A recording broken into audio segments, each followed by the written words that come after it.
Welcome to the Altcoin Hour, your weekly alpha. Yeah, we breaking down the charts, flipping bags, playing smart. From the dips to the moon shots, connecting all the dots. Let's get it. Altcoin Hour. All right. Welcome to the show. Hope you guys are doing very, very well. We are here, and welcome to the show, guys. Hope you guys are doing well. As always, I have to tell you, we have a lot to talk about, and what we're going to talk about today is going to span the gamut. Gold and silver is skyrocketing. That is having an effect on not only Bitcoin, but the markets across the board. You have liquidity crisis, like in full blast right now. We're going to talk about what's going on in Congress too, because in particular, the Clarity Act, which we all want this particular situation to go through. I don't think it's going to make it this year. In fact, we may be 3 months out when it comes to that language. The Genius Act did actually pass through, but we need Clarity Act. We need that market structure bill to be passed.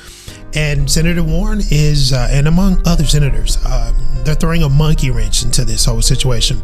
We're going to be getting into that because it's pretty nasty. It involves Pancake Swap, Binance, and World Liberty Finance, and the Trump bro situation. And it's nasty. It's not good. So we got some Solana news as well, some AVA news, big time reduction in that particular token. And there may be some governance issues when it comes to the vote. A very particular governance vote is coming up, and it may kill the governance of the token governance essentially. So, and that's big for that juggernaut of a DeFi, decentralized finance protocol. Huge. That is ETH's darling. And by the way, we may get into some ETH news as well, because it's not all good for ETH. A lot of money is moving out of the ETH, as well as people are buying ETH as well. But we have a lot to get into today. So hand clap to you guys for those of you who are coming in. And for those of you who watched the replay, we have a lot to get into today, so I want to go ahead and jump into it. We may get into some Charles Hoskinson issues too. He did a video. He put out a video, and I think it was pretty interesting when he brought up the fact that I got to turn this music down just a little bit. He brought up the fact, pumping a little jazz today too, just to ease the pain because the market is crazy right now. Charles Hoskinson, the founder of ADA, the creator of ADA, the launcher of Midnight, the Night token, the Night protocol. He has some very interesting things to say about Trump, the actual political exposure when it comes to cryptocurrency, that influence, some very negative things. And we're going to get into that because I think what he had to say, I agree with a lot. But as we proceed into the actual situation here, let's go and get into it. Because as we do segue into this, we're looking at a very robustly moving, and I'm talking about the robust nature of the market. The trajectory is going the wrong way. Essentially, we needed to go do a flip. We needed to go into reverse. We look at the actual RSI, and I want to flip to that real quick and I'm going to get into some metrics too. We're going to get technical today in today's show. These particular metrics that we're looking at, we're talking about an oversold, overbought situation when it comes to the altcoins. I'm going to exclude ETH and a Bitcoin because the actual average RSI is teetering back to the oversold, and that's not good for altcoins, right? We were in the middle, and let's say the last 7 days, teetering towards the overbought, kind of clipping that situation. We're robustly moving in the other direction now. The oversold territory is going to be 4.6% compared to the 2% overbought territory. Now, if you look at the graph, as you can see here, I would say we're still in the middle. Now, we're leaning towards oversold territory, but I will actually say that we're in the middle. Welcome to the show, Cherry. Welcome to the show. Hope you're doing great. I feel like we're in the middle here when it comes to this. And I think we're going to stay in the middle because I feel like once the ETFs actually start moving next year, you're going to see Bitcoin and the altcoins bifurcate. Altcoins are going to have their own leverage when it comes to ETF funds. And I believe once we do get there, that's when you're going to see robust altcoin movement. Now, I'm going to get into RWAs too, because this kind of bolsters what I'm talking about, because when it comes to the real world asset aspect of it, it's going to be absolutely amazing. And this started in 2023, and I know a lot of you are probably not even paying attention to RWAs in 2023. Most of you were not, but this kind of started percolating back then. Now we're going to get into that because it is skyrocketing, and all the protocols going forward and all the tokens and coins are going to be involved in this, not only with the actual tokenization of homes and things of that nature, but the actual lending, the RWA lending is going to be off the charts, and it's already starting. So we're going to get into those particular protocols, and a lot of them are on Ethereum, guys. You have some that are on Solana, but honestly, I don't know how long Solana is going to last, but I'll digress from that. Because there's some issues with some lawsuits that are on the cusp of like rolling downhill next year, that are coming out of the Burdock Law Group, that are not good for not only Solana but Pump.Fund. We may get into that. I don't know. We may have some time to get into that. But with that being said, let's go ahead and move to the market. Let's get a market outlook really, really quick. Now, we are moving, like I told you guys, robustly in the wrong direction. Down. The global market cap is down considerably, almost 3%. 2.95 trillion is going to be that global market cap reduction. When it comes to the fear and greed, you guys already know what's up with that. It is in the fear. It's not extreme, but people are moving out. And I'm going to show you when we get to the metrics, when we get to the TVL across the board, when it comes to change and protocols, are moving in the wrong direction. A lot of people are unstaking them. They're bringing the money home, essentially. They're bringing the money home, and this is what happens when fear takes place. And then you have gold and silver that are skyrocketing. Silver hit $70. That is an all-time high. Gold, all-time highs, really close to 5K. This is extraordinary. This is a negative when it comes to Bitcoin. This particular asset, Bitcoin, does not react well to the surging prices of not only gold and silver, but palladium as well, and platinum. All the metals are outperforming Bitcoin. It's crazy, and stocks in general. So that is a level of fear that I've never seen before, honestly. I have to tell you that. Now, altcoin season meter 15. Just don't even worry about altcoin season. We're not going to get an altcoins. Unfortunately, we're just not going to get that. That's not part of the gamut this year. I would say going into a third quarter of next year, maybe you're going to see some movement, because we're going to have the ETFs. We're going to have Cardano. We're going to have, in fact, I'm going to get into a list that you need to be aware of going into 2026 when it comes to ETFs and where they're going to be, because they're going to be able to be staked. So this is going to lock up a lot of these altcoins, guys, that are going to still be around here around that time. And we'll give you that list here in a little bit. Let's go ahead and get into Bitcoin, because 87,000, we have mass exodus. As you can see, the trajectory is not real. I'm going to go all the way back to a week here. Now, we're moving all the way back to, let's go ahead and say October. This is where I want to go. I want to pull all the way back to October, because this is when you actually see the robust trajectory. Downward trajectory is what we're talking about. We're looking out. We're zooming out, essentially. This is what we're looking at. Mass exodus, a lot of money moving out. The ETFs are not good. Over $200 million within the last 7 days out the back door. You have miners that are crying. You have exchanges that are selling. Leverage is being squeezed. By the way, the actual leverage situation, let's go ahead and get to this, because we're talking about in the past 24 hours, 93,000 traders liquidated. Total liquidations comes in at around $313 million. That was just in the last 24 hours, guys. This is out of control. The largest liquidation within that 24-hour period was $8 million. It was a BTC USD pair. Shorts at 1.15 mil within the last hour. Long 7.20. The leverage thing is out of control, and it's going to be actually regulated. This is what Senator Warren has been crying for, and she's going to get it. She's going to get her way, guys. We're going to get into that report here once we get done with the prices.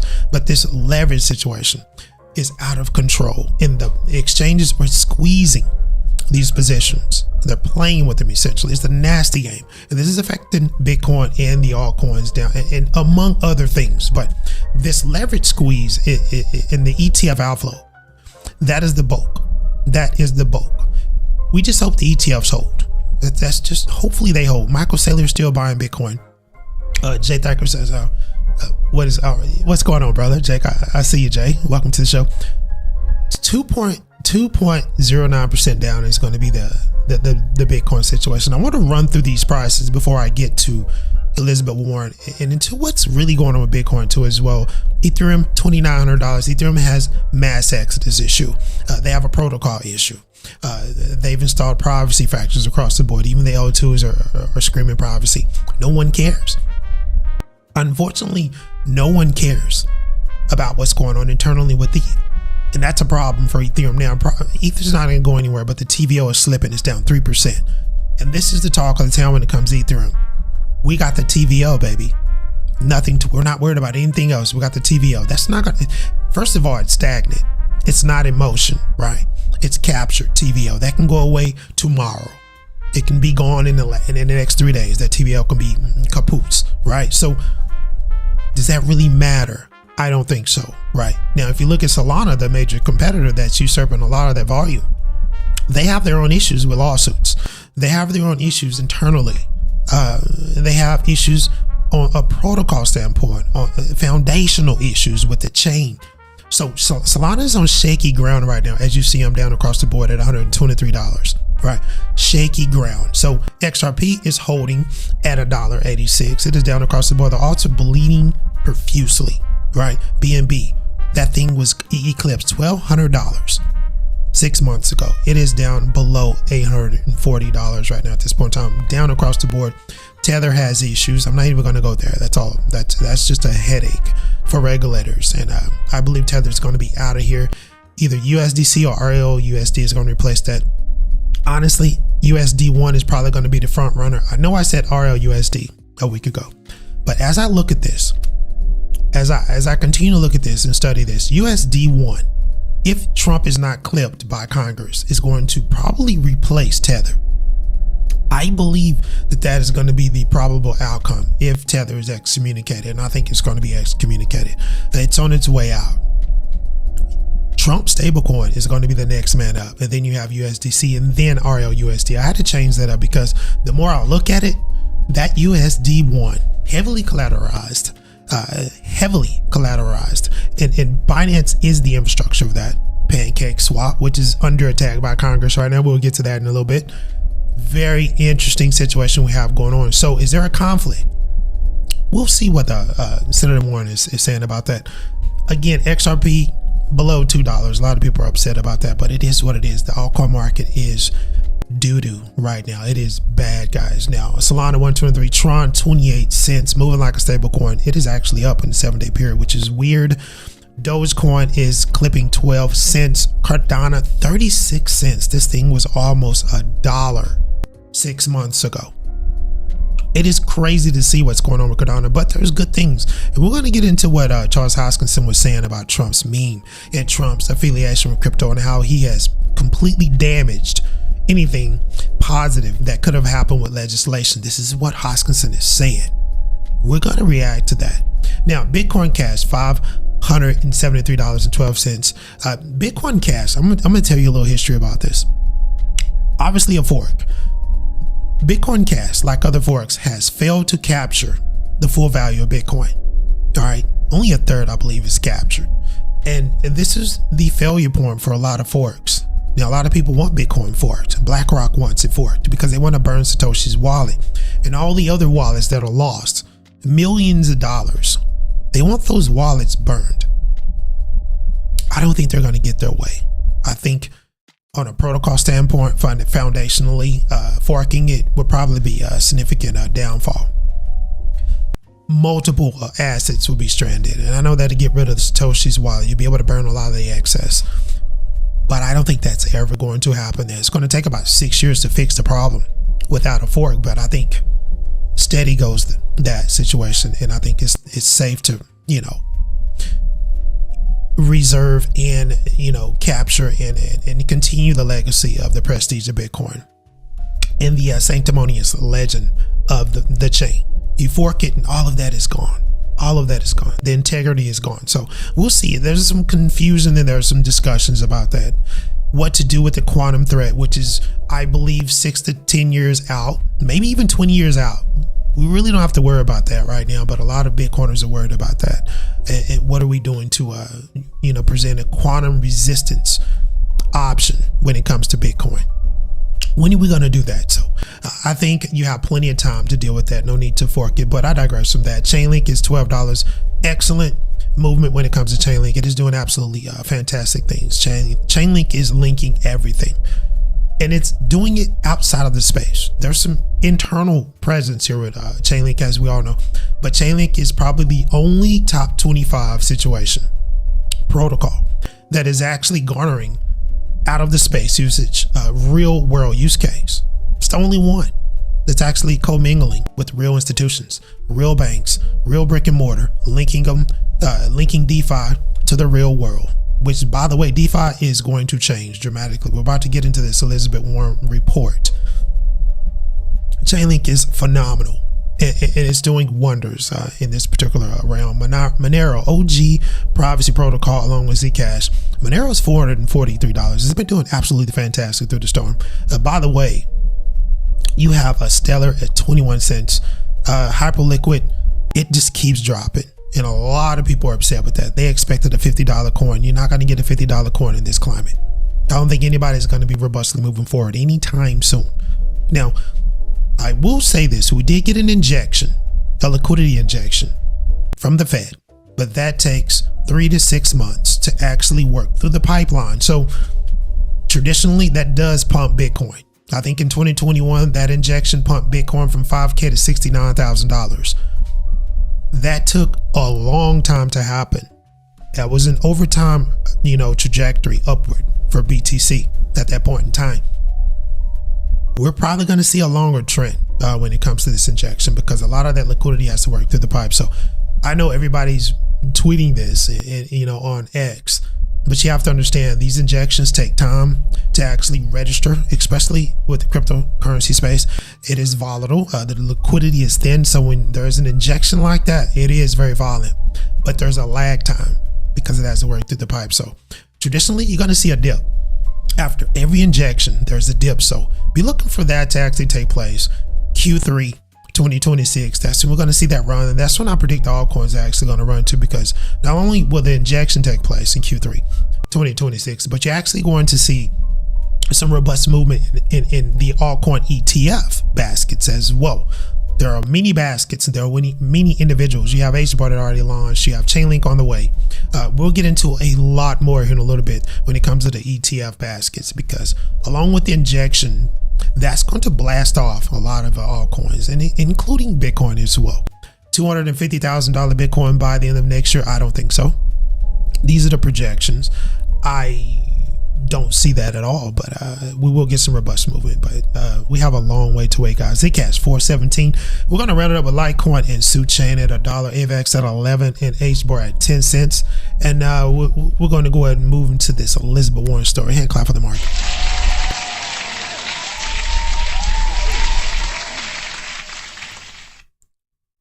All right, so that didn't really go very well. Let's try this again. Hand clap. There we go. Now, I want to move to the Elizabeth Warren situation. Now, this is something that I think you really need to pay attention to, because this is something that's going to either give us our market structure bill in a timely manner, if it is dealt with properly, or it's going to slow down not only the market structure bill, and I know they're saying it's ready to be passed, but that's a bunch of BS. This is what's happening right now behind the closed doors, and the actual Clarity Act as well. It has stalled out, and a lot of it has to do with what Miss Warren and what I'm going to be reading you.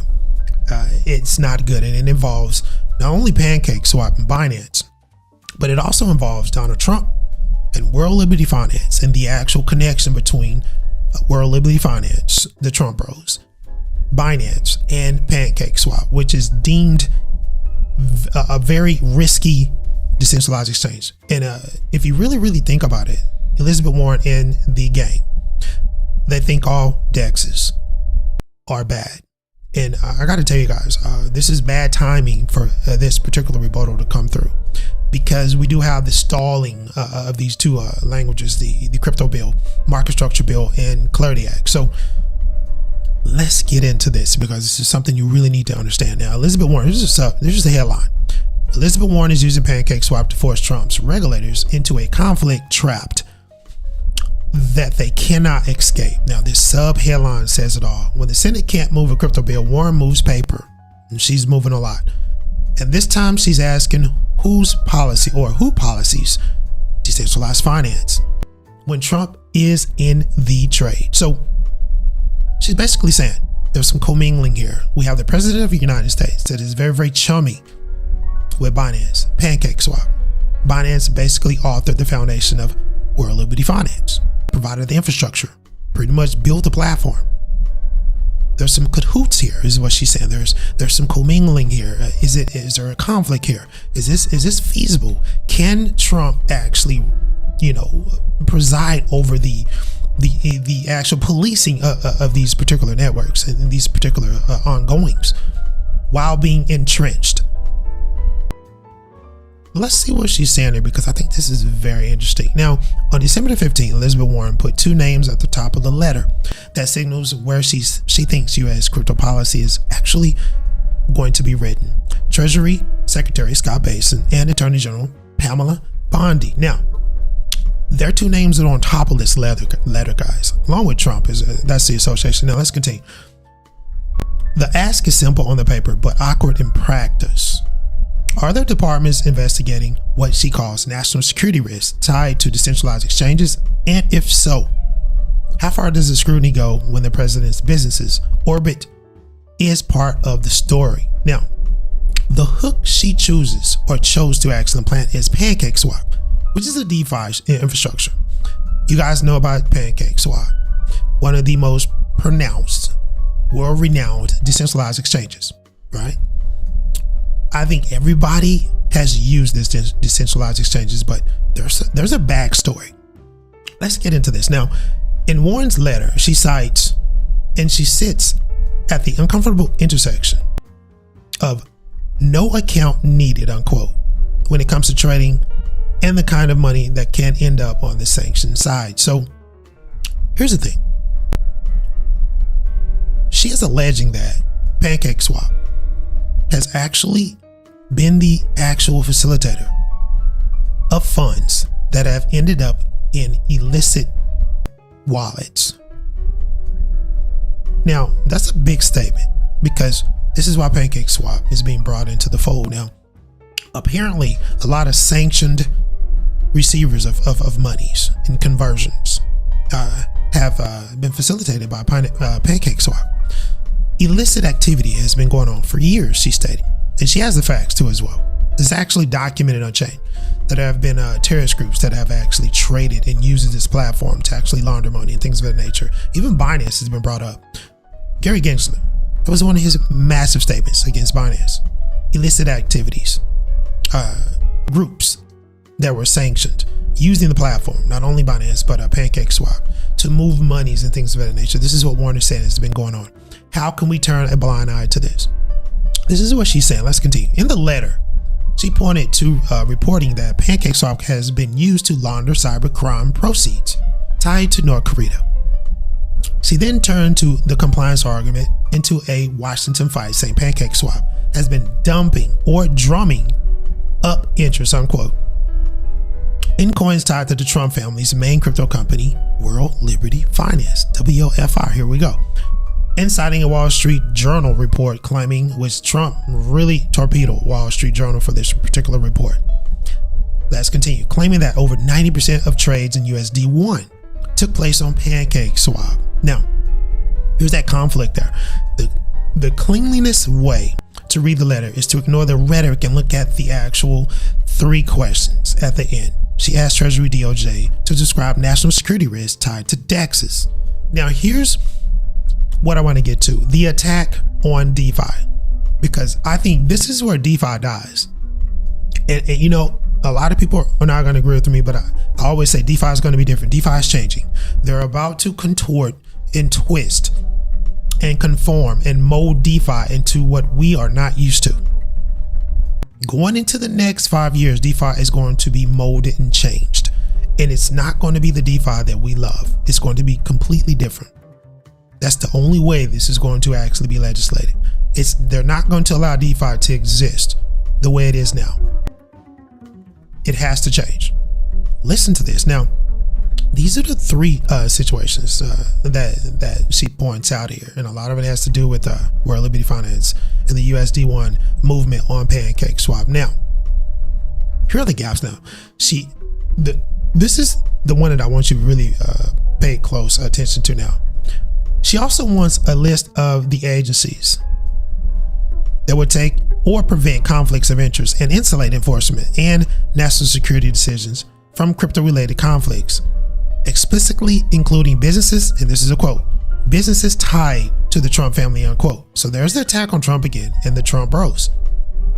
She sets a response deadline of all this questioning by the 12th of January 2026. Okay, this is very interesting. Now, this is what she wants. One's choice of target matters, and she's going to actually target the situation because of its proxy, which is a bigger argument. It's stated in this article now she made years ago. Now, if a service looks and behaves like a financial venue, regulators shouldn't accept, but it's DeFi, unquote, as a get out of accomplice card. Now, we talk about compliance all the time when it comes to decentralized finance. It's always excluded.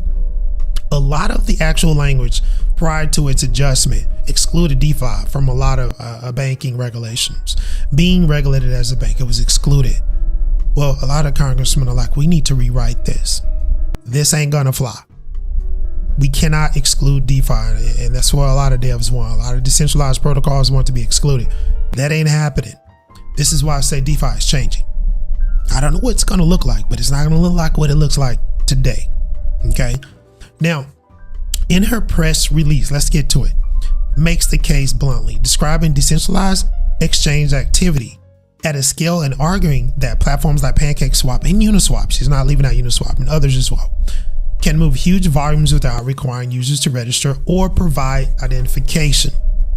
In her view, lets users or will let users route around KYC expectations. She also anchors the pitch to an illicit finance example, pointing to North Korea's linked hackers, Lazarus Group, and asserting that Pancake Swap has used or was used to facilitate laundering ties to a major theft with a dollar figure attached. This was at Lazarus Group. This was at North Korea. They used the exchange a lot to launder money. This is why she was saying there's a conflict here. We have WLFI, USD1, heavily entrenched within the Binance infrastructure with the DEX here. WLFI Finance, heavily built by Binance tools, heavily influenced and collateralized as well. CZ himself, USD1, fingerprints all over it. The link is troubling. I don't know what they're going to do with WLFI Finance. I don't even know how you fix this. It kind of makes me wonder about USD1 as well. If she gets her way, this is going to change everything. And I don't know how you can reconfigure what they've already done. I'm talking about the Trump bros. How far does this go? It's affecting the Clarity Act.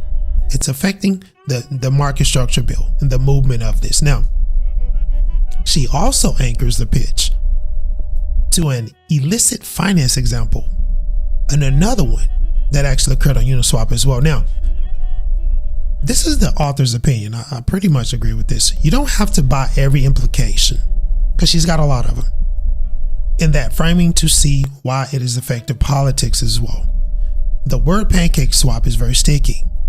It makes a sprawling argument about DeFi, sanctions, and AML feel like a single addressable problem, the way Enron and Lehman Brothers became shorthand in prior crises. So they are actually comparing this Pancake Swap situation and pretty much all decentralized exchange activities that have been on-chain, that have been on-chain record, that have been illicit, that have violated AML in a money laundering, a banking regulatory measures.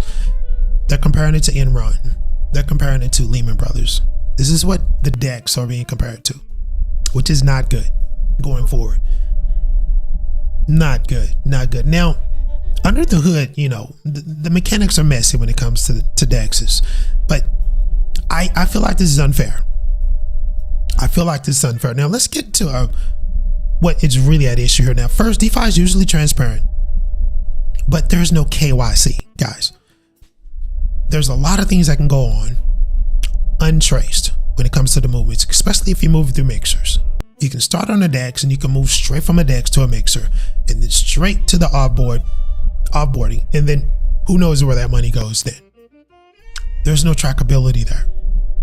Now, I would argue that you can subpoena pretty much any situation and get those, no traceable notes, and internet service providers can be subpoenaed to get to particular locations. It's a tedious situation. But what Elizabeth is saying is, first of all, there's a conflict with the Trumps, with the WLFI Finance, and then there's a big time issue with security, AML, money laundering when it comes to DEXs. We can't allow the language to exclude DEXs. We have to rewrite this language and include them when it comes to banking regulation laws. So essentially, she wants to regulate decentralized exchanges like banks. This is the gist of this all. This is not good. This is how it's stalling out all the bills. Now, here's another facet to it before we move.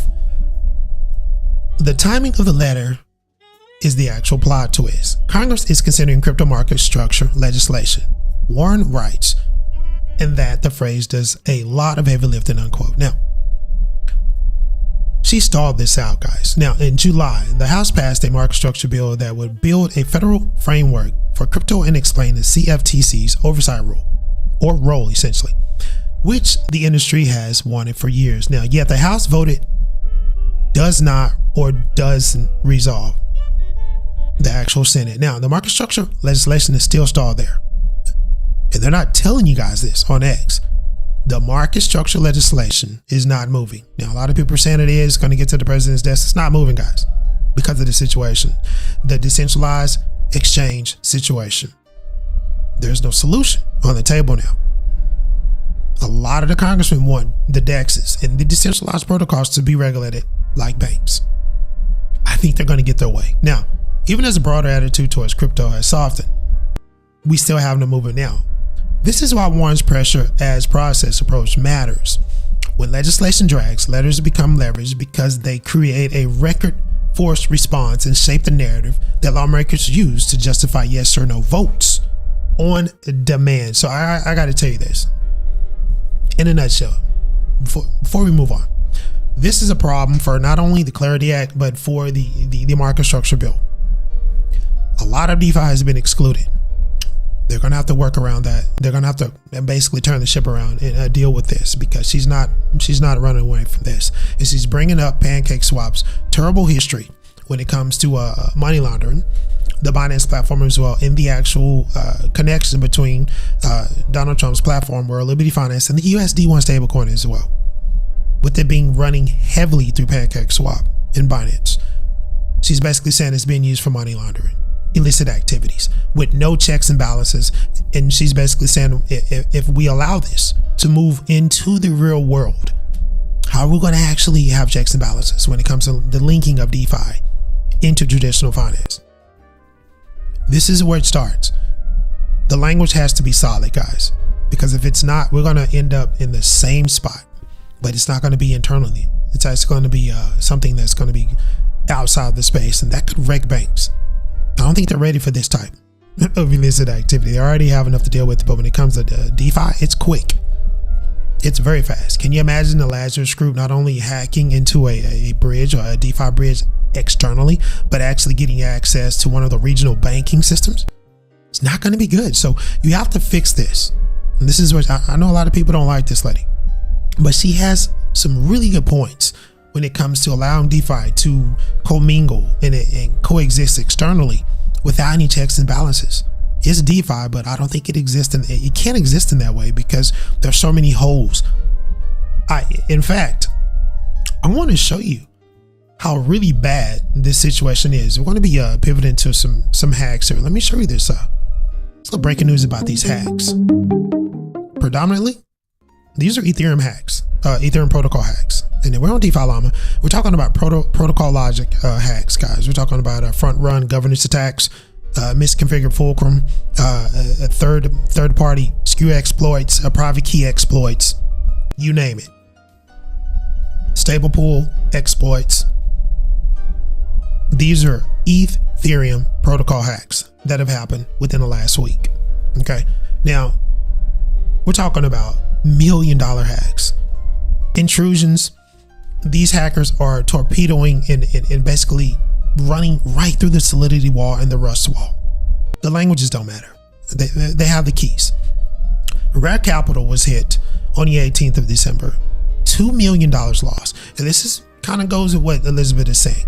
We cannot allow DeFi to exist in this way and move into and past these languages without any checks and balances, without any security features, without making sure this is not going to happen to ordinary people when DeFi is actually implanted into the banking systems. It cannot exist in this form or fashion because it is being hacked. It is Swiss cheesed. These protocols have been Swiss cheesed all year. $2 million Rare Capital protocol hack. Proxy hijack, that was on the 18th. Future swap on the 16th. $270,000 hacked, lost, protocol hack. There's going to be a governance attack there. Urine Finance, one of the OG platforms, $300,000 hack, all lost, nothing recovered. It's a Fulcrum hack, misconfigured Fulcrum hack. Protocol logic, these are Ethereum. These are built on Ethereum, guys. All right. Now that's supposed to be the most secure situation. The Titanic. Well, when it comes to DeFi, I don't think so. Now, a lot of people are like, these protocols, it's really not ETH, it's the protocols. Don't blame ETH, Mike, I get it. But it don't look good, right? Urine Finance is an OG. $300,000 lost. Mars Perps, almost $1 million hack. That's a protocol hack that was actually on the Neutron chain. Third market skew exploit there. That was a Rust language that was actually intruded. Now, Ribbon is another Ethereum protocol hack. $2.7 million. This is DeFi, guys. This is DeFi. Wide open to intrusions, wide open to hacks. We cannot allow this to move into the real world. This is too much. This has to be corrected. There has to be some checks and balances. These particular development teams need to really figure out what the hell is going on, because this is a lot of money that's being removed from these protocols. This $2.7 million hack was a protocol hack. $2 million. Let's go ahead and say 3 million, round it up to $3 million. Private key compromisation. The private keys were lifted. This cannot happen. This was an intrusion. Solidity completely pummeled. This is what's going on. This is part of why Elizabeth is like, wait a minute, guys. We can't ram this language through without addressing DeFi. I think she has a point. $9 million in November, the last week of November. This is going to be Urine Ether. This is part of the Urine Finance situation. $9 million completely stolen off of this decentralized protocol. This is a stable pool exploit. One of the pools were exploited and pummeled and fleeced. $9 million. So when I tell you this is a real thing and what Elizabeth is talking about, along with the actual illicit activities, it's no joke. This is what's happening. So we're going to move on to the Clarity Act, because this is some breaking news too. We're going to continue to monitor the language, because I want to get into this, because this is what's going to expedite the growth of Bitcoin in the cryptocurrency space.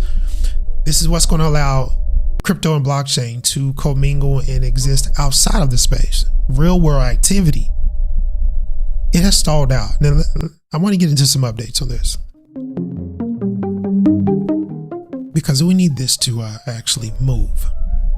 It's not moving fast enough, if you will.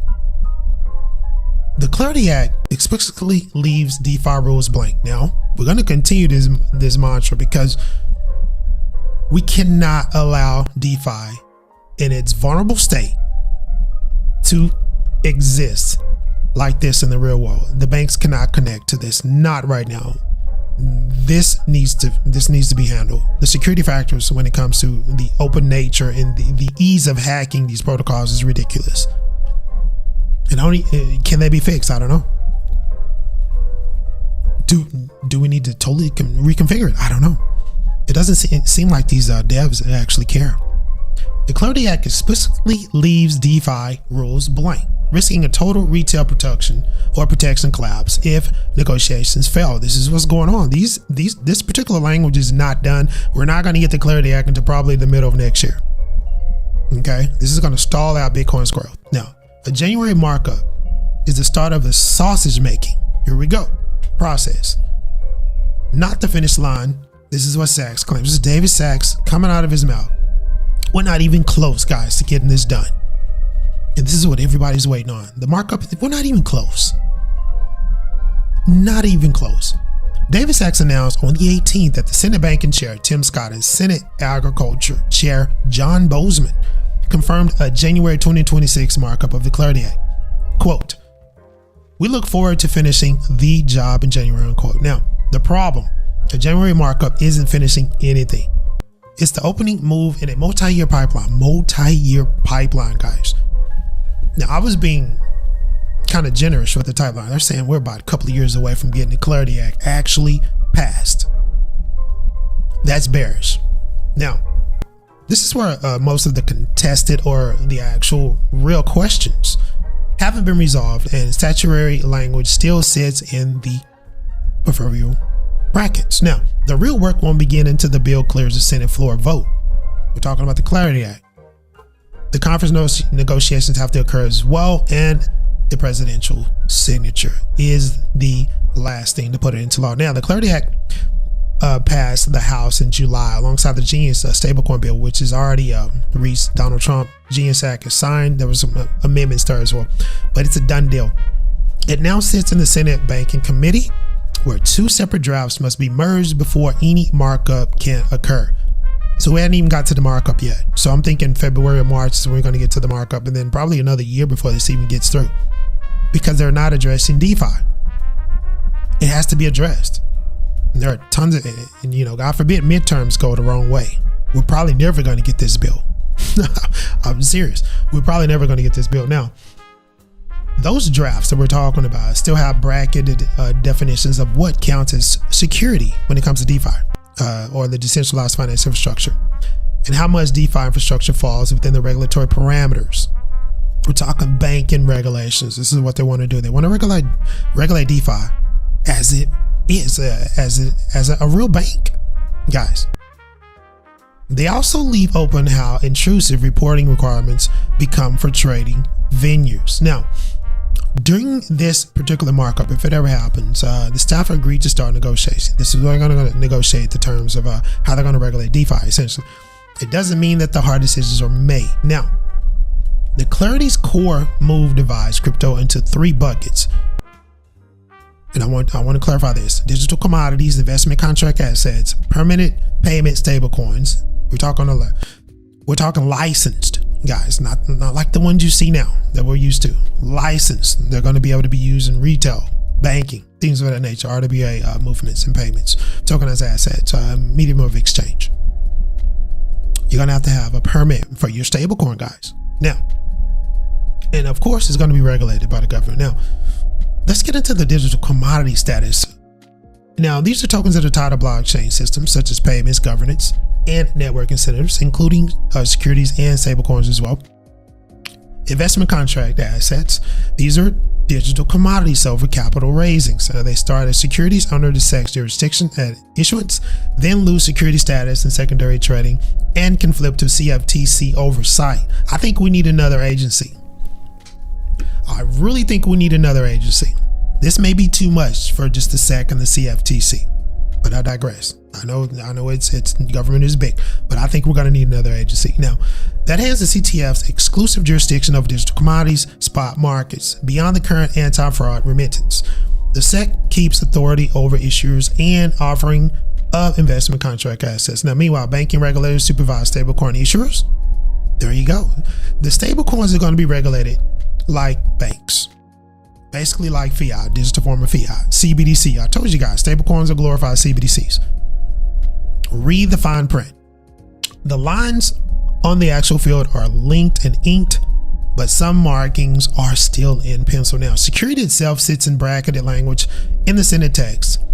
The Senate Agriculture draft leaves entire DeFi sanctions and sections bracketed and labeled, quote, seeking further feedback, unquote. So they don't know what the hell to do with DeFi because no one has agreed on what counts as decentralized, unquote, enough to age out of security status. So none of this plumbing exists at this time when it comes to not only the language, but which actual regulatory agencies are going to actually take this up.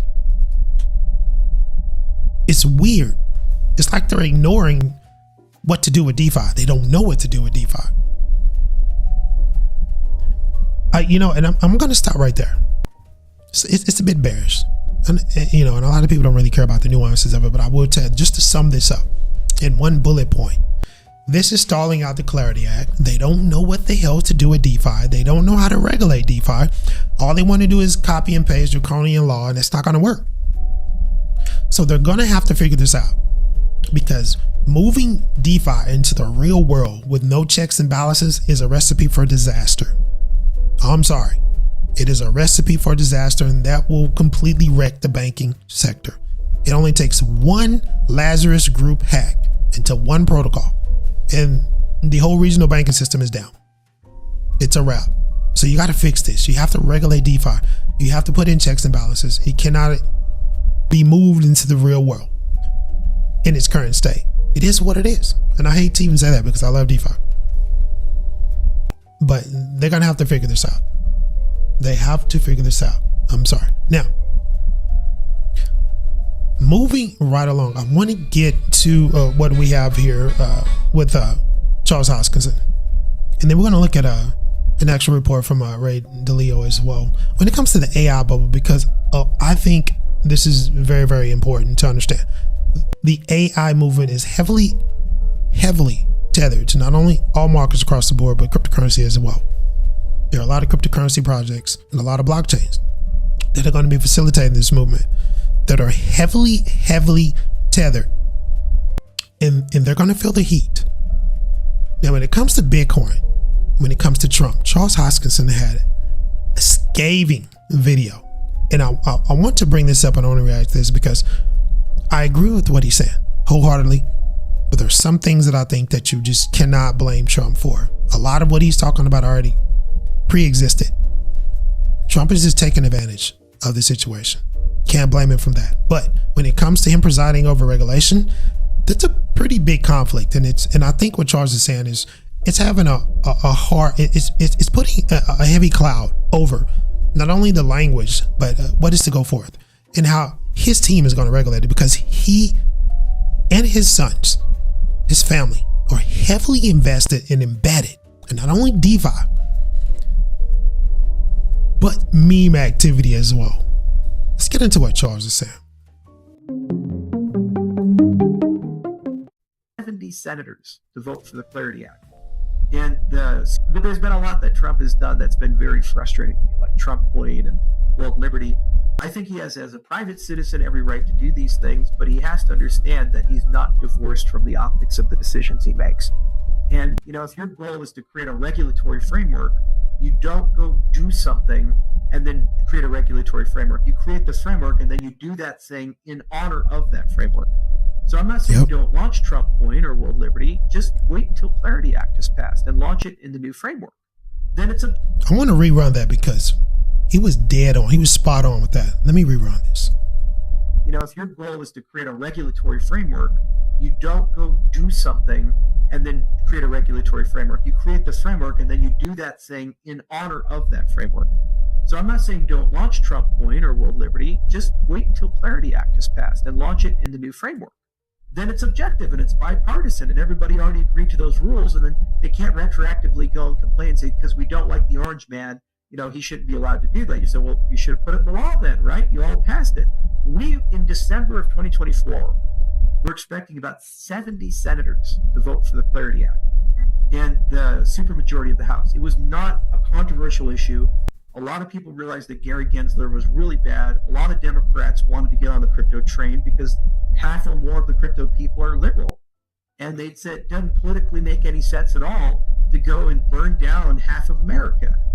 I disagree with him saying that Gary Gensler was bad. I don't think he was bad. I think actually Gary was right.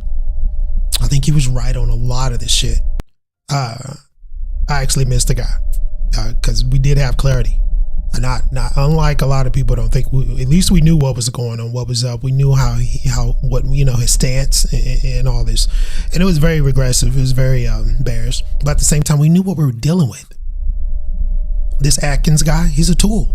I'm sorry, he's a tool. 5 million people. This doesn't make any sense. Those are voters, man. Welcome to the show, man. Money out of their pocket. Like, those are donors. All these crypto billionaires are young kids, and a lot of them are liberal. Why would we go and make them donors for Trump? Let's go embrace this thing and bring them in. The minute that Trump coin got launched, it went from crypto is bipartisan to crypto equals Trump equals bad equals boom. So let's go ahead and discuss that, because this is the problem with the Trump coin. It was launched at the crypto ball, right? Everybody at that crypto ball had first dibs on that coin. Now, we see this happen a lot with meme coins. So a lot of meme coins are launched in the midst of KOL. You have the secret TGs or whatever. A lot of people get their bag. A lot of people forward it and airdrop, coins and tokens. We get that. That happens. But this was different. This was on a presidential level. This was pre-language, right? This was actually World Liberty Finance, I believe, too. I think they announced that after the meme was launched. And then we had the actual First Lady's coin as well. Barron's coin, Eric Trump's coin, right? It was a cascade of things that happened and that occurred. So what Charles is saying is absolutely correct. Why would you do this?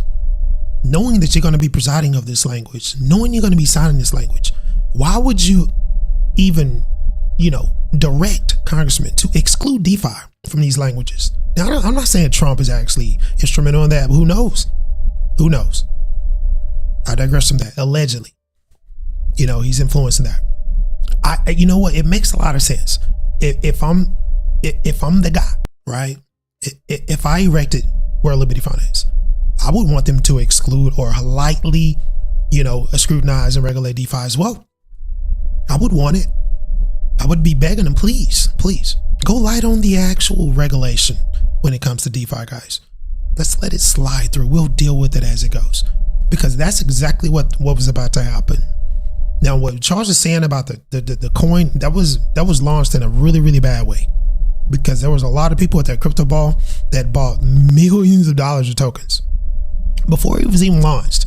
And that's typical, because that's how memes go. They didn't do anything that we haven't seen before. It was just on a large scale, and that pissed a lot of people off, right? And a lot of people still made a lot of money.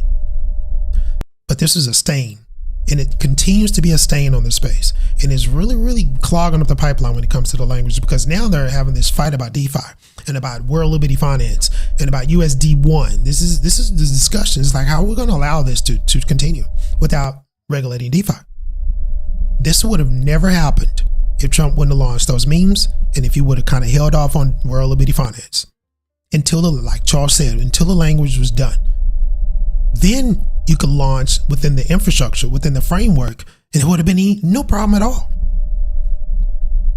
Kind of got the carriage in front of the horse, is what Charles is saying, and it really screwed up a lot of things. It was corruption, and it became a campaign line for 2026 in the midterm election.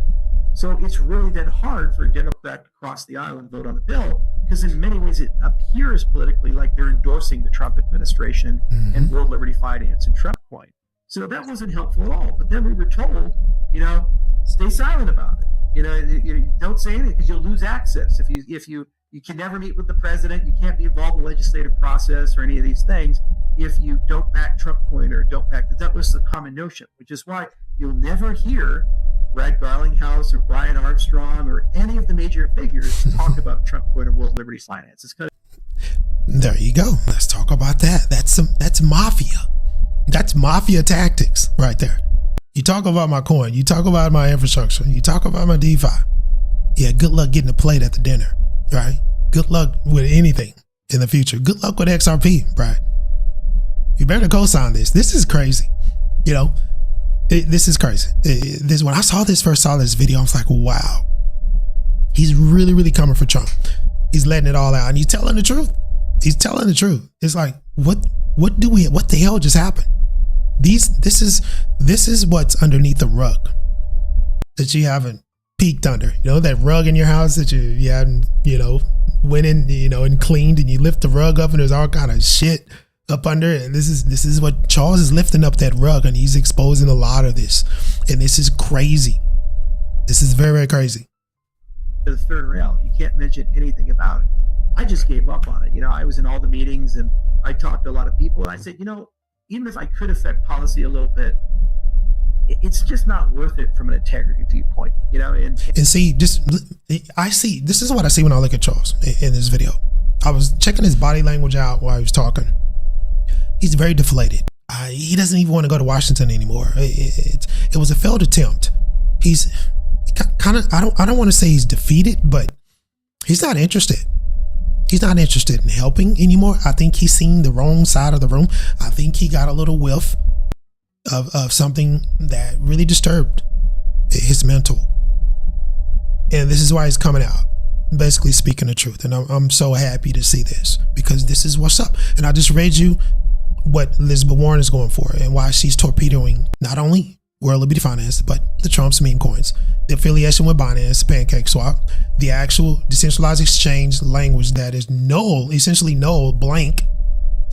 Nobody wants to touch it because of what Charles just said. If you touch it, good luck down the road. Because if you touch DeFi, if you try to regulate it, you're messing with Trump. You're messing with the Trump bros. You're messing with World Liberty Finance. You're jacking around with USD1. Don't do that. This is the sentiment. This is the temperature in the room. And I don't think Mr. Hoskinson, he wasn't with that. This is a real guy. He's pretty pissed off. And just call a spade a spade. This should not have happened. Melania sure as hell shouldn't have happened. I totally agree. And it just didn't help the situation, and it created an unnecessary. By the way, the Melania coin, I think that was one of the worst ones out of all of them that was launched. I think Trump coin is still printing, not millionaires, but it's still printing money. But that Melania, ooh, wow. Miasma over this year. And unfortunately, the government getting involved also disrupted our super cycle. We were all set up. Another great point. He was nailing them. Super cycle's done. Altcoin season was torpedoed. Okay? And Bitcoin has been mortally wounded. He's right. 2025 for an altcoin rally. We were all set up for markets to recover in a post-Gensler era. And then the government got involved, and it created these huge spikes and collapses and spikes and collapses, and it created a distorted heel where Bitcoin reached an all-time high, but the altcoin stayed relatively deflated. Did you hear that? You guys really need to listen to Charles Hoskinson. You really need to. I hope you just heard that. When government got involved, that's when the shit hit the fan. It's quite simple. It's quite simple. You can see it on the charts. Just track back the dates, track back inauguration, track back the ETF launches. Go all the way back to January. Look on chain. Okay? Not good, guys. Not good. And people are always like, well, why is it not trickling through? Because it's still locked up here, because that's the only asset that has any stability with it. So if the government has just simply stayed out, we'd have had a much, much better year, all things considered. And I think we would have actually had Clarity Act passed. We'd all be talking about rulemaking right now. And ironically, Trump would have made more money. Because had he launched Trump coin after Clarity, they couldn't do anything about it, and it would have probably gone to $10-20 billion and had a whole ecosystem behind it. He's so right. He's so right. And I had this discussion with a guy about the same thing. If Trump would have waited, if he would have waited into next year to do that, he would have made way more money. I think a lot of people would have made more money as well. It would have been more of a legit situation, right? It would have went. I think it would have went past 12 billion. And then he could have tethered the ecosystem about, just like Charles said, it could have developed into something very extraordinary. Now it's just wounded. And now Elizabeth Warren is about to torpedo World Liberty Finance and possibly Pancake Swap and Uniswap as well, because they're about to regulate the shit out of DeFi. It's not going to look like the DeFi we're used to dealing with at the end of the day, once the language goes through it. And Donald Trump may not sign it. I don't know how that's going to play out. When he does get the language and he realizes that they have regulated the devil out of DeFi, I don't know if he's going to sign this bill. He could have milk that thing till the cows come home. But yeah, no one asked me. Fucking launch the thing and say, let's go do it. Like, oh God. The first I heard of it was the inauguration. I sent 10 people to the inauguration, and they were in the VIP section, and they were like, Trump's launching a coin, and my people were like, what the fuck are you talking about? Trump's launching a coin, it's called Trump coin, and they thought they were joking. It's like, hey, there's opportunities, man. Anybody want any Trump coin? They were actually talking about it at the inauguration and the day after they launched Trump coin. I was like, oh, you've got to be kidding me. This has got to be like a fucking joke. Yeah, that was my same sentiment. I thought it was a joke too as well. When it was launched, and I could have got it at $1 million market cap. Yeah, that's when I saw it, but I thought it was a scam. I thought it was a joke. I was like, you got to be kidding me. That's not the president's coin. There's no way that he's launching a coin. There's such a conflict of interest. Why would he do this? And then I seen the Melina. Then I seen Barron. All these particular memes that was popping up at the time, and I'm like, yeah, this is not real. This is not real. The next thing you know, I get another TG message from one of my buddies. Is like, did you get into the Trump coin? And I'm like, what are you talking about? It's a scam. He sent me a screenshot of Trump actually posting the contract and actually saying, go buy. And I'm like, are you fucking kidding me? Oh, and by then it was already 100 mil. So I missed out on that. But it was crazy how this thing all played out. But Charles is right. I don't know if you agree with him, but he's right. There's a huge stain on the space right now, and it's preventing a lot of the language from going through. And I don't think that's a good thing at all. I'm getting to some comments here. Red Ray 57, what's going on, brother? He says the US dollar is used without AML laws and clarity a lot more than crypto. Yeah, absolutely. DEXs should have checks and balances so they're not hacked, but not the users on it. Shouldn't have to. Now, the US doesn't. There's another, and I agree with you on that. But when it comes to the linking of DeFi, Red Ray, into, especially when it comes to this amazing protocol, Chainlink, it's going to make it very easy for this to happen. When you're linking DeFi into the real world, you have to have those checks and balances. It must be regulated like the banks. It cannot be copied and pasted into real world activity as is. That's not going to happen. They may do it. That's going to be very, very detrimental, especially when you wrap in those RWAs and those tokenized assets like homes, cars, and you're going to unregulate those and let those run through those DeFi protocols. I don't think so, brother. I don't think so. That's not going to work out. So, but I could be wrong, man. I could be wrong now. Red Ray also says the US doesn't police crypto. Yes, there needs to be rules, but with rules, the rest of the world, this is why crypto was invented, to fight this bullshit. Yeah. There's another quote from Red Ray 57. Every state in the US had their own cryptocurrency, had their own currency. Meme coins are a version of that, but more decentralized. Now, I will say this. I'm in Texas. And there was some talk of a Texas coin, or essentially like that. There is actually a state coin. It hasn't done anything, right? And I don't think the governor Abbott is going to allow it to do anything until we get the language. Now, we're supposed to be erecting a Texas stock exchange too as well. No one's talking about that, but that they already have funding for it. That's going to compete with the NASDAQ, New York Stock Exchange. That's going to be very interesting. There's going to be crypto involved in there, and RWAs and tokenized assets. It's going to be a competitor to the New York Stock Exchange. It's going to be very interesting to see. Where do we go from there? We got to have regulation before that happens, right? We will have state-sponsored stable coins in the future. They have to be regulated. They're going to be running through DeFi.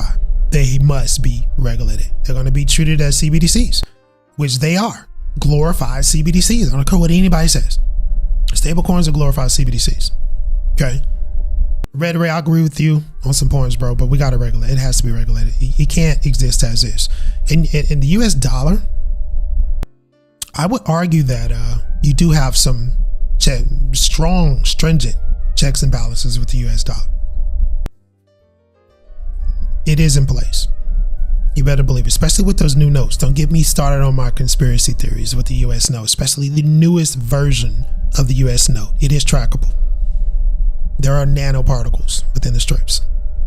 So you can track those nodes anywhere possible. But that's a conspiracy. That is a conspiracy. But I digress from that. Jay Thacker says, bloody market. This is just the trailer. Wow, Jay. So you're saying we're just in the beginnings of the mayhem? That's crazy. I do believe that you're right. Now we're going to switch to one of the most renowned DeFi infrastructures on Ethereum. Some really bad news for Ava. Now I know you guys seen this price drop dramatically. This thing dropped 10%. This is a really, really big decentralized protocol. Facilitator of massive amounts of DeFi operations. Now, the AVA price, which crashed, this is why. Now, the prices are crashing as insiders warn of hostile holiday note or vote that could destroy the protocol's dominance, guys. Now, I never thought this would happen to AVA. And for those of you guys don't know, decentralized finance protocol, massive, $151 token that's attributed to this. Okay, this thing dropped dramatically to $148 recently. It did pick up some steam. A lot of people bought that dip, but this particular platform is in jeopardy. And there's going to be some massive turbulence if this vote goes through. Now, the AVA governance dispute tests the boundaries of decentralized power in high stakes DeFi operations. Now, Elizabeth Warren was actually talking about this as well in her extremely long letter that she put out that had Pamela, Bondi, and Basin's name on it. Bold letters. Now, the battle for control over AVA, the $52 billion decentralized lending plan, giant, essentially, has escalated from a debate over interference or interface economics into an open civil war. We're talking about a civil war regarding governance legitimacy. Now, this is what's going on with AVA, just in case you are interested, and you should be.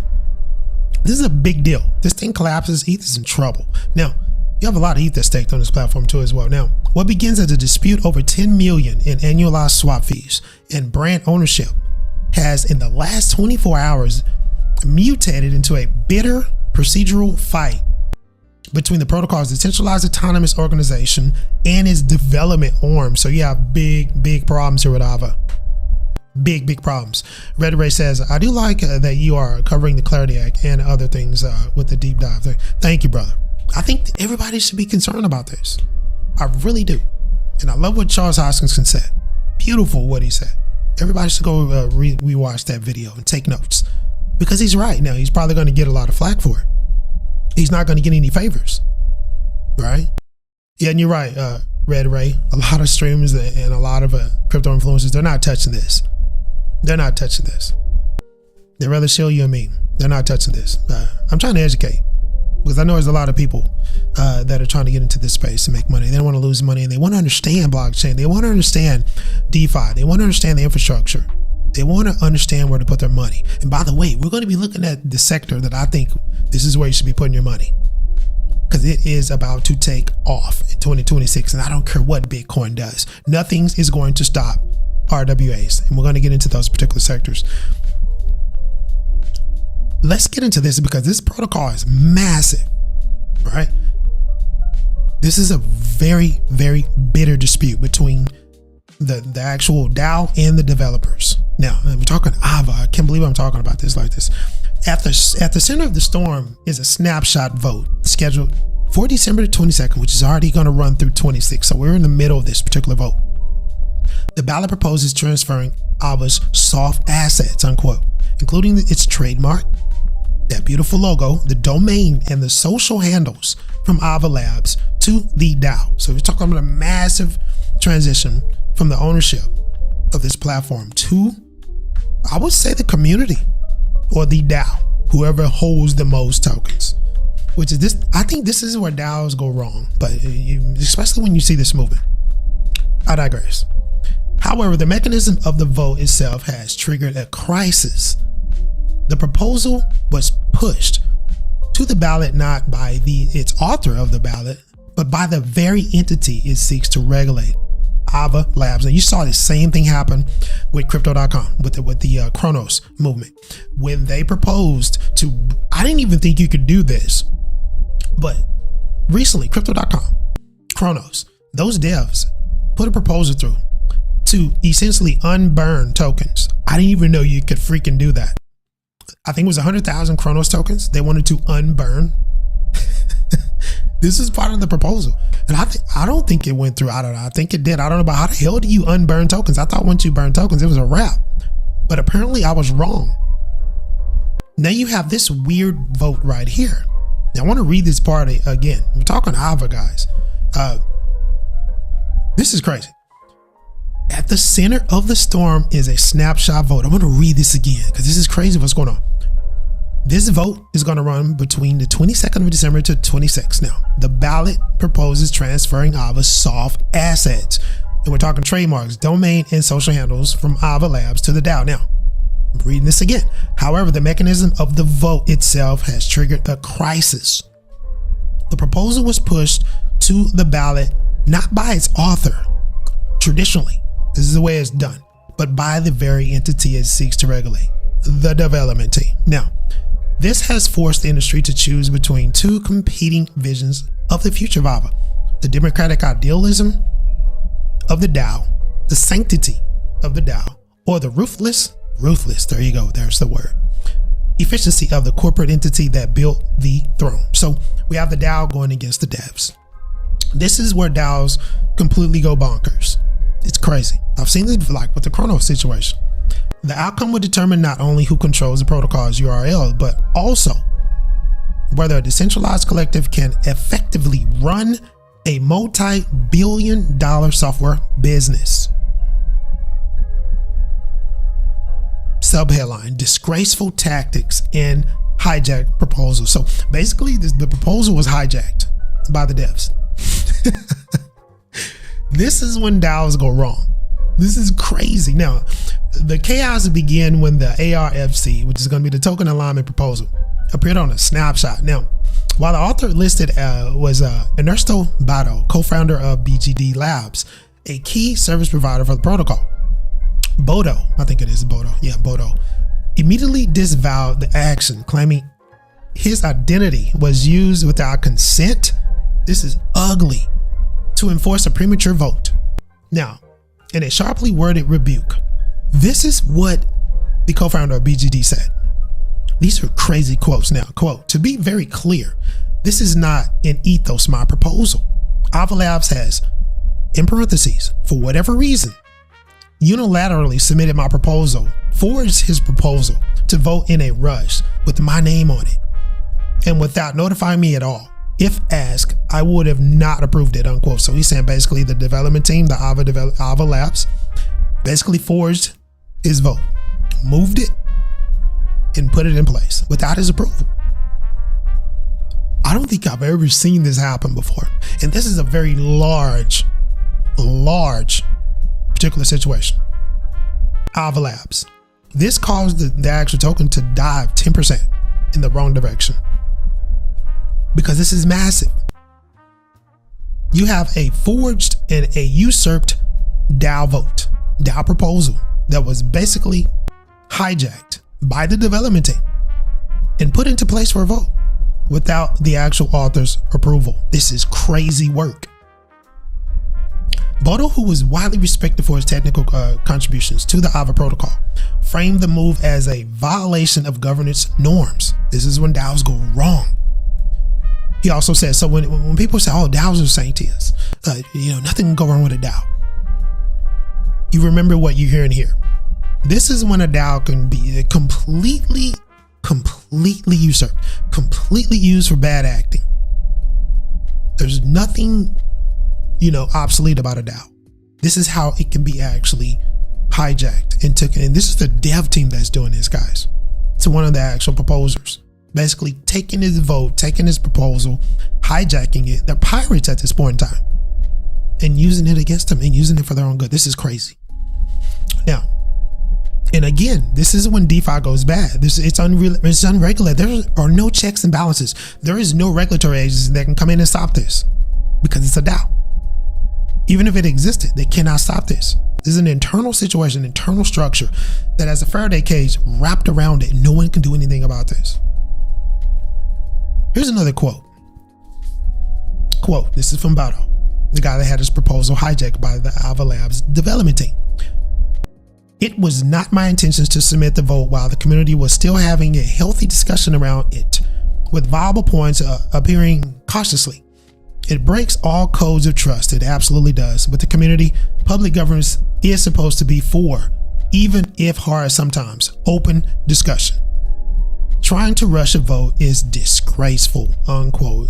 Shame on you, Alva protocol developers. Shame on you. Meanwhile, the vote the acceleration has also drawn sharp rebukes for governance stewards like Mark Zeller, founder of the Alva Chain Initiative. Now, Zeller described the maneuver as a hostile takeover attempt, unquote, noting that it was timed during the holiday season. Oh God, man. A notoriously low participation window for institutional voters, and snapshotted before the opposition could mobilize against it. He also pointed out, quote, official Alva communication channels relayed this debate only after escalation to the snapshot actually ensued, unquote. So, however, Alva Labs and its founders, this is the founder responding, have defended the move as a necessary acceleration of the stalled out governance proposal. So basically the developers are like, this is going too freaking slow, guys. We got Christmas, man. We got turkeys to cook here in a couple of weeks. We got families to go have fun with and go skiing with or whatever. We don't have time to wait on this. Let's go ahead and forge it and push it through. Let's go ahead and hijack this vote. Push it through. Let's go. This is not how DAOs are supposed to work, guys. And this is the dev team. This is the founder that okayed this. Very interesting. Now, he also stated that the community has shown significant interest in the proposal. That's not what I've heard, and that's not what I've read. And thus, and of course he's gonna respond like this. But anyway, thus it was time, quote, it was time for token holders to weigh in on the vote, unquote. You forged the vote, you pushed it without the author's permission. That's not the way you work a DAO, especially with a massive multi-billion-dollar platform like this. This is how you destabilize shit. This is how you cause 10% reduction in your token price. This is how you unstabilize and fractionalize your community. This is horrible. Not a good example. He also dismissed the procedural complaints, arguing that 5 days of forum debate were sufficient and that the community was fatigued. This is what he said. He also wrote, this is a quote, people are tired of this discussion and getting into a vote is the best way to resolve it. This is governance at the end of the day, unquote. Bullshit. No, sir. This is not governance. This is authoritarian movement right here. This is forced voting. That's not how DAOs work, bro. They know this. This is crazy. I digress with this. It's really pissing me off. But this is, if you're wondering what's going on, and this is still continuing, this thing is going to go on until the 26th of this month. So if this goes through, you might see a mass exodus out of this platform. And this is a massive, massive platform. Massive. The token actually rebounded from $148 to around $151. It was well over $200 at its height. I think it may have eclipsed $300. It's in turmoil right now. You have a fractured community, and you have a lot of mad guys right now, especially the author of the proposal, which his proposal was pretty much stripped from him and actually thrusted into action. And like he said, he was the guy that authored the proposal. At the time, he was angry, but he said he was very, very interested in the discussions, and there were positive discussions. So he was potentially going to not actually run that through. He was going to pull the proposal. They thrusted it through. This is crazy. Anyway, this is crazy. Alva, get it together. This is a massive platform. Top 15. Hopefully they can get this together, because this is very bad. Now on to the Solana debacle. This is crazy. So hopefully you didn't get the Saga phone. And for those of you who did get the Saga phone, the Solana cell phone, the beautiful handheld device that was supposed to revolutionize not only trading, but the Solana experience. It is no more. It is shut down. They have ended support for this phone, and a lot of people are really mad because their private keys are exposed. Now, I will ask you, why in the hell are you still holding money on this phone? Why are you still using this phone? Because there are a lot of people that are concerned about the private keys. Why are you still using this phone? It has no support. They have told you multiple times that they have ended support for the Saga phone. Why are you still holding funds in this particular device? It baffles me. Solana ends Saga phone support, exposing owners to a critical wallet risk you can't ignore. Now, I got to tell you, the Solana devs are in a lot of trouble. Not only with this, because this may end in a class action lawsuit, because there's some liability here, but they have issues with Burdock Law Group as well when it comes to the pump.fun fiasco and this particular token that's used to move things. Apparently there's a class action lawsuit that does not look good for the Solana devs. And then you have this Saga situation. Then you have some infrastructural issues with Solana. I'm sorry. Solana is not the future. I don't think ETH has anything to worry about. They have infrastructural issues to worry about. Not Solana. This is crazy. Now, subheadline: the company warned that app compatibility, quote, cannot be guaranteed, unquote, anymore, leaving private keys vulnerable, completely vulnerable, and susceptible to attack on unpatched devices. So you're not going to get any patches for this phone anymore. Why are you still using it? I was looking at a little data. People are still using this phone. Why? I don't get it.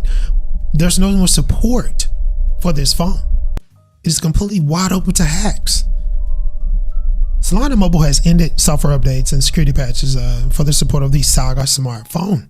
The company warned the compatibility with the new software or services cannot be guaranteed, and that Saga specific customer support is now limited to general inquiries, and that's it. That's it. The help center, that's it. Don't even call it. The Solana Mobile said the change does not affect Seeker devices, so I would have already moved on, which will continue to receive updates and patches. So why are you still holding this phone? There are a lot of people that are still using this phone. I don't understand. Now, what ended, or what is ending Saga support, and what is the signal for Solana Mobile's next? Now, the move sets the time limit for the first wave of crypto native phones. Encore, and I think I could be wrong, but I do believe that Elon Musk is going to be releasing his phone to sometime next year. I don't know if it's going to be crypto enabled. I know it's going to be a bifurcated situation to where it's going to have a linked Skynet, not Skynet, I'm sorry, but a Skylink or whatever you call that shit. You're going to be able to use that, or regular service. Going to be able to move back and forth and teeter, which is going to be pretty cool for people who live in remote areas. I'm not sure if that's going to be a crypto enabled phone. We shall see, but the Seeker phone seems to be the flagship for this. Now, that is going to be distributed. What is it? The actual layer applications are going to be distributed. Now, the crypto native phone, unquote, when it comes to the adaptation of the Solana Mobile, seeks to expand the single handset into distribution layers. Let me say that correctly. So any patches for key carrying endpoints created, and basically is going to create straightforward trade-offs, a smaller long tail footprint to maintain, and a larger trust burden to carry into the Seeker era. Now, in the next phase, users will be able to ask or be able to place more daily signings and custody behaviors on the device. We're talking about the Seeker device. So the Saga, if you're holding the Saga phone, please throw it away or move on, right? You know, I think the devs have been pretty forthcoming. I've seen a lot of alerts and a lot of emails. I didn't really get the phone. I'm not interested. Not interested in any of these devices, but I will tell you that they've been pretty forthcoming with information about ending of support. So it's very interesting what's going on here with this phone. Here's some of the actual windows when it comes to these updates. Now, Samsung offers 7 years of updates pledged. 7 years when it comes to Google's devices. Apple, 5 to 7 years, obsolete after 7 years when it comes to Apple devices. The Solana Saga, no further updates. So this information is out there. So I just wanted to put this in the show. If you are still holding this phone, if you're a part of that group that wants to sue Solana because you lost money, because you're still holding it and using it, and it's not getting updates. What are you doing? That's not Solana's fault. That's user error. I'm sorry. That is user error. So, you know, it is what it is. I want to put that in the show because this is massively a big issue when it comes to these situations. Now, before we get out of here, I want to, where is this at? Where is this at? I want to show you guys this. What Coinbase has done briefly before we get out of here. When it comes to scams, I think this is beautiful. Now, this young man here, he's going to jail. This is the face of a crypto scammer. This is a fully doxed face. Now, you're probably asking, how did they get this face? How did they get this? This is not AI. Well, Coinbase was actually out of this guy. They actually provided the information to actually get this guy brought up on charges, things of that nature. Now, here's the post from Brian Armstrong. If you try to steal from our customers, let's put this up. We will work with law enforcement to find you and bring you to justice. One down, more to go. This is what Coinbase is doing. So if you're using Coinbase, by the way, he was an idiot to use Coinbase or to even, you know, try to involve himself in any type of activities on this platform. That was dumb because they are heavily linked to the government. They are heavily linked to, and they practice AML, money laundering, is prohibited. And they watch your account. Trust me, they watch your account. Now, if you have nothing to worry about, Coinbase is fantastic. But if you're this guy, that was very stupid. LMFG, welcome to the show, brother. Is that the second generation Saga phone discontinue? Yeah, it's done, bro. It's done. They're moving on to Seeker.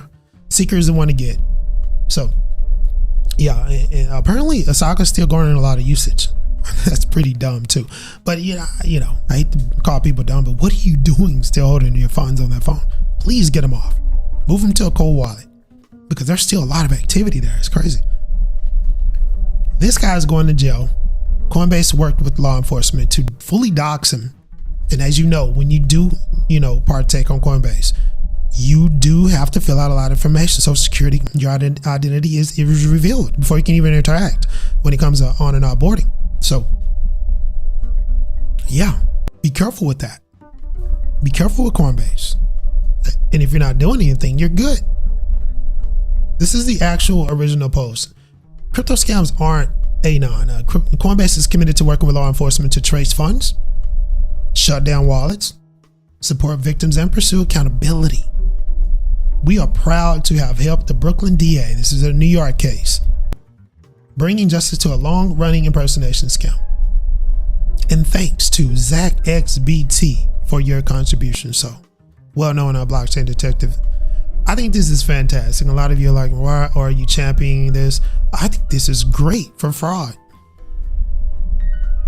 Let's get it out there because that's what a lot of newcomers are worried about. Is my money safe? Can I indulge in crypto without losing everything? I would, I know a lot of people that would really love to try out crypto, but they're afraid because of the stigma, because of the outer laying shell. In that particular poster that's on the shell that people see when they first walk into the door, scam, fraud, mischievous activity. This is what they see. So we don't want that to be the actual normal. We want to change that. So briefly, we'll take a stop at the stock market here, and then we'll get into the member giveaway. And as you can see, green. Listen, this is very deceptive, but something that I was paying attention to, and you do have a surging S&P, surging a Dow Jones, NASDAQ up, Mag 7, you have Tesla and MU down, but you do see NVIDIA, which they're going to be able to sell those chips to China. So that's great. They're going to be shipping those. And by the way, China really didn't want those chips because they have trackers, but they have no choice. It's unfortunate. They have no choice. So NVIDIA is looking great going into 2026. Tesla's Tesla. Amazon is Amazon. The Max 7 is going to be okay. But when it comes to these bonds, and I know a lot of you don't pay attention to this, but this is very relevant. 10-year is up. Not good. 30-year is very close to 5. And I may get into what these mean in another video because it correlates with crypto. Treasuries. You're going to have to buy treasuries. If you erect a stable coin under the Genius Act, You have to buy treasuries. You have to link that along with the dollar. So this is going to be interesting how this, goes into fold and how this works out in the next 5 years. If we can get the Clarity Act passed, which we're probably not going to get that for another year. And if you guys were listening to me earlier, this could be a multi-year wait, especially with what Elizabeth Warren is doing to Trump right now in World Liberty Finance, USD1, Pancake Swap, attacking decentralized exchanges. This could really, really stall out the Clarity Act because they do not know what to do with DeFi. And Elizabeth Warren is making that even worse because she's saying this should not move to the desk of Donald Trump until DeFi is addressed. And I gotta tell you, she wants to address it. LMFG says S&P 500 breaking 6,900. Can it hit 7K by the 31st? I don't know, brother. I think listen, you know how they do these things. You know how the stock market moves. You know how it is endowed. You know how the money moves. I'm pretty sure whatever Trump wants, he's going to get. Okay. I'm more concerned about the NASDAQ and particularly that AI bubble that is starting to leak because the data centers are not feasible. I'm sorry. There's water issues and there's electricity issues. And if you're allowed to plug, if they're going to be allowed to plug those into the grid, that's going to be very interesting going into the next 5 years because we already know the American grid is antiquated. It's fragmented. And I don't think it can handle AI right now. So we'll see. I think that AI bubble is going to completely collapse in NASDAQ, but we'll see. The Nikkei, I'm looking at the Nikkei as well. Futures look good, but we know that can turn around in any given hour. So, but if you look, taking a snapshot, stock markets are looking pretty decent. European indices are looking pretty decent. Asian and Pacific indices looking pretty decent, despite the Hang Seng is down almost 27 points. The LMFG, 7K, absolutely, bro. Yeah, that's easy. That's easy for Trump. That's easy. But will it hold? Absolutely not. Absolutely not. So as far as any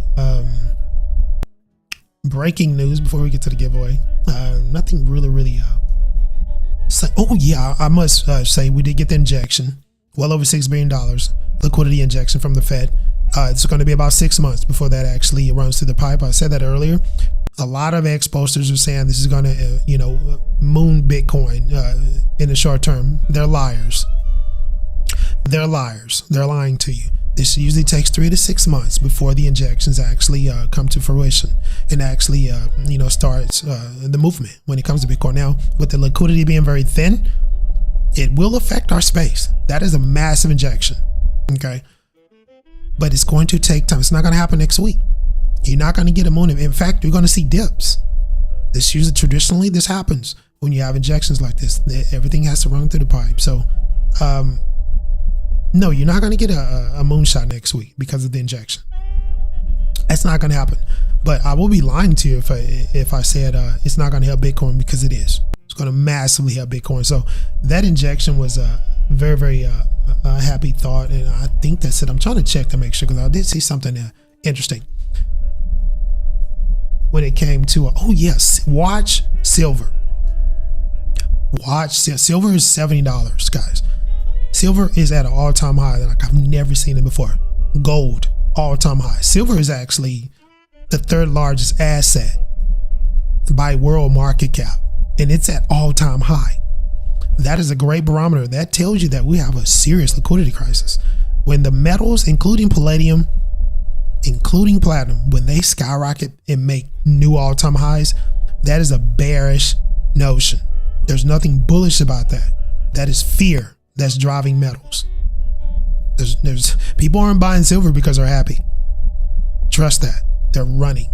People are not buying gold just to buy gold and say, I bought more gold. No. They're buying at the top because they're running. So what's causing that? Well, I'll let you figure that out, because it's outperforming gold. Silver is absolutely outperforming gold in Bitcoin. I can't believe what I'm seeing. I cannot believe what I'm seeing. I'm going to show you guys this graph here. This is silver. We're going all the way back to 2015, all the way back to this point right here. Look at the line. Look at where we're at in 2025, just this last year. That is an absolute moonshot. And that is all fear-based. So where we're headed, I don't know, guys. We're in uncharted territories, like I always say.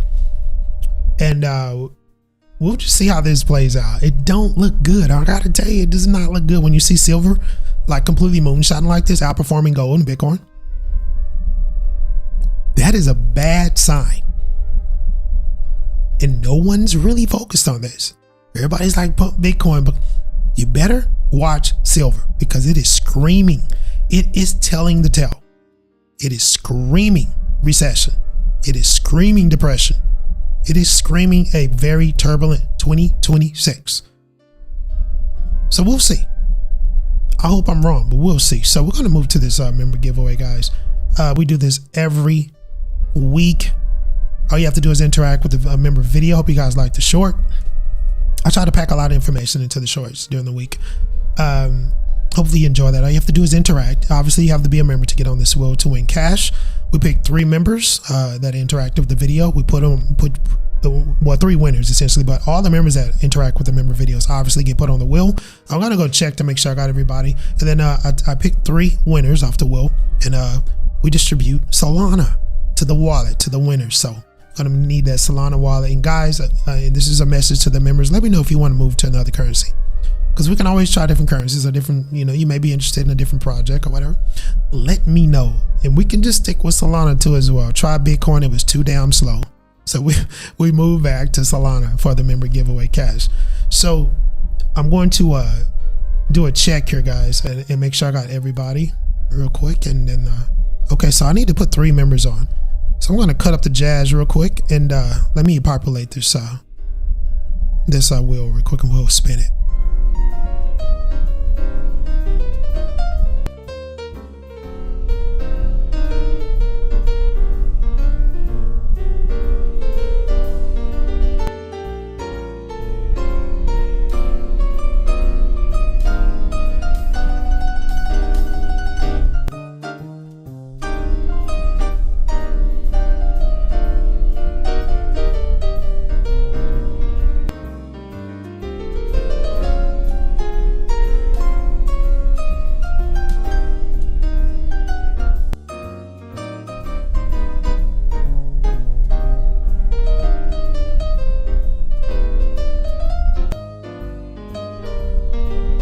I think we got everybody. So all right, so let's go ahead and spin it.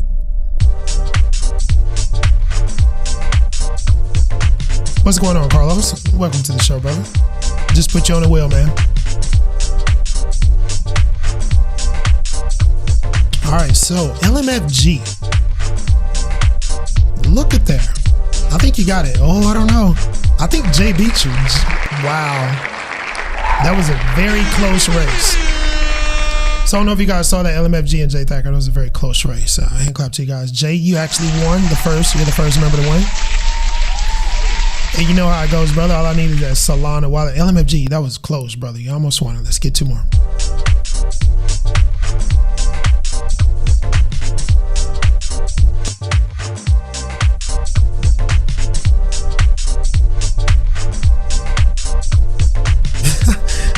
Jay says, oh my God. So it looks like I'm not even going to call it, because I thought LMFG was going to win it. The wheel is very greasy today.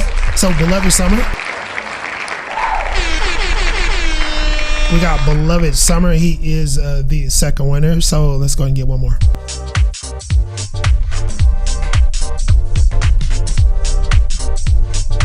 I was going to get into I forgot about the RWAs. I'm about to make a standalone video.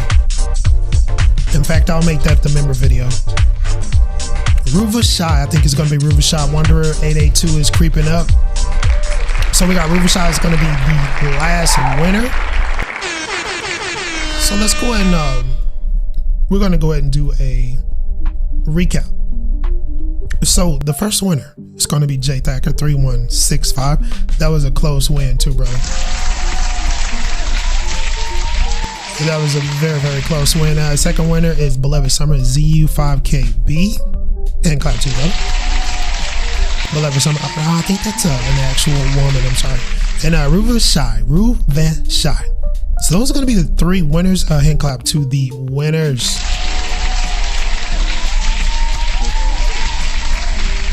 All right, so I don't see any other news, guys, and then we're gonna get out of here. I think went over that. There was some Bitcoin news I was want to jump to. Some ETH. ETH is vanishing from exchanges. A lot of ETH has been sold right now. I didn't get to that, but that's the talk of the town. That's about it. Nothing really spectacular, guys. The Ava Labs situation is very serious. I think that needs to be paid attention to. If you are actually vested, if you do partake in the DeFi protocol, you're getting some yield, you're lending or you're borrowing, you may ought to pay attention to that, because what's going on there could very well collapse that whole situation. So hopefully the devs, will get their thumb out of their ass, and they'll start doing things the right way. Because hijacking a proposal, forging someone's proposal into the DAO, that's not the way to go. That's not the way the devs are supposed to move. So with that being said, you guys have a great day, and we'll see you on the next show. Take it easy.